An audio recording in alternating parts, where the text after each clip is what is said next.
So what's going on, guys?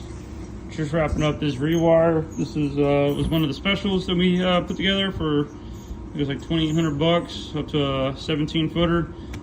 They added a few more upgrades and things to this one, but this was the basic panel. He had his nav lights, deck lights, bilge pump, and then 2 accessories, and then a regular 12 volt, and then also a USB. Did a switch panel for the trim tabs.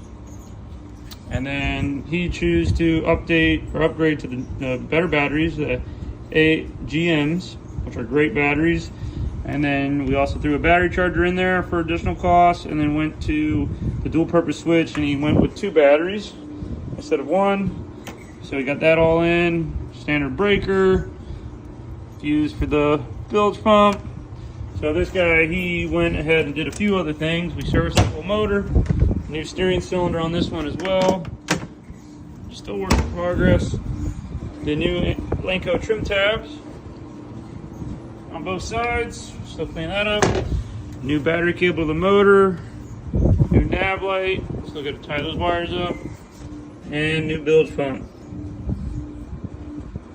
Coming out good. Still got a little cleaning up to do.